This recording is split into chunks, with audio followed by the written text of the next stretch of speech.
A British Member of Parliament has stood up in the House of Commons and announced that she's on her period. Nope, I'm not kidding.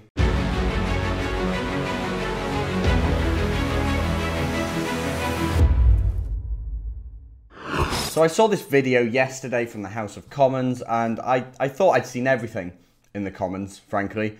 But not this. An MP called Daniel Rowley told the House that she's on her period this week and used it as an opportunity to segue into this period poverty talking point about how women, it's unfair that women should have to pay more for sanitary products just for being women. So take a quick look at this.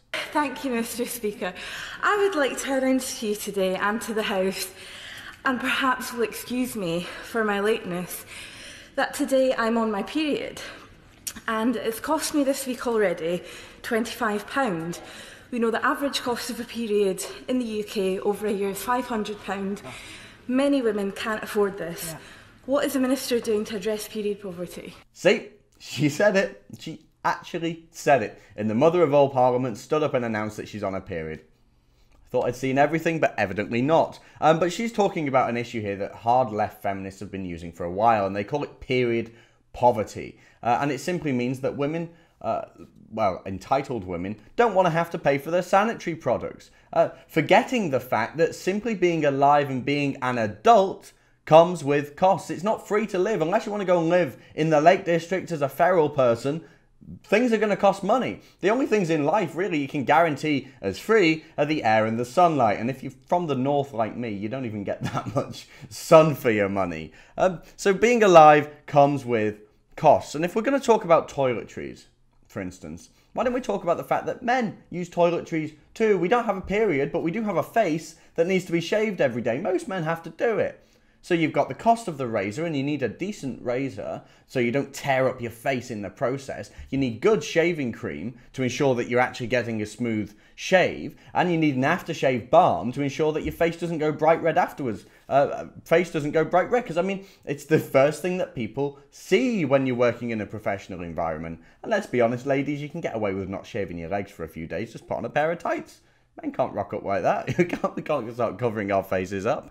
But then there's clothes. There's clothes as well. Women spend a lot of money on clothes, but let's be honest, a lot of that is choice. Men, when we need suits aren't cheap. Good shirts aren't cheap. Good shoes aren't cheap. And if we want to live as an adult in a professional environment, it costs money. And I don't see men asking for the government to pay for their expensive brogues. And by the way, I'm not going to pay for Daniel Rowley's sanitary products. Because that's what she's saying. When they say they want it for free, what they mean is they want everyone to pay into the system with taxes, and then for sanitary products to be divvied up across the country. And what are they going to be getting? The very, very best sanitary products all round? I don't want to pay for that. And I'm told by my female friends on good authority that Poundland sells sanitary towels. I mean, come on, it's not that complicated, is it? But if they're going to be pedantic, and if they're going to be petty and silly about this, then I'm going to get pedantic as well. Because I can talk about men's toiletries and men's clothes and be vague about it. Or we can actually look at the numbers. Let's look at the numbers on food costs, shall we? Because men have to eat, on average, 2,500 calories per day, but women are only advised to eat 2,000. Institutional racism, who knows, maybe it's biological racism. But when you compare that difference in 500 calories every single day, you get an annual total of 182,500 extra calories per year. Okay, then let's extrapolate that. That means that that's an extra 91 days of food consumption, of food intake compared to women. 91 days. So 91 days, 3 meals, that means men have to eat 273 more meals than women every year. That doesn't come cheap. That doesn't come free. That means we're paying out more for food. So if we're going to get pedantic, maybe it's time that men start asking for the government to pay for our breakfast. It's silly. This is how silly this argument is. Men and women face different costs.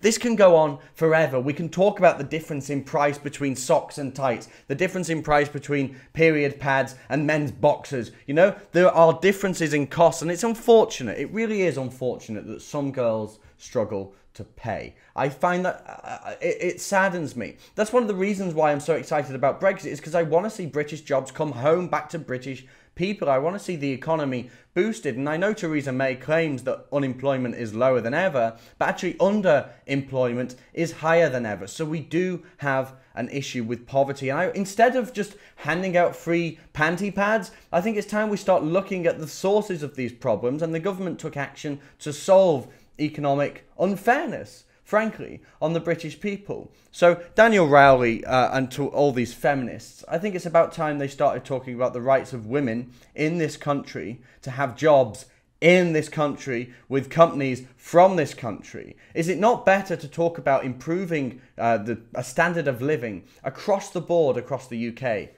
rather than telling people that they should have to pay into a system that gives everybody free sanitary towels?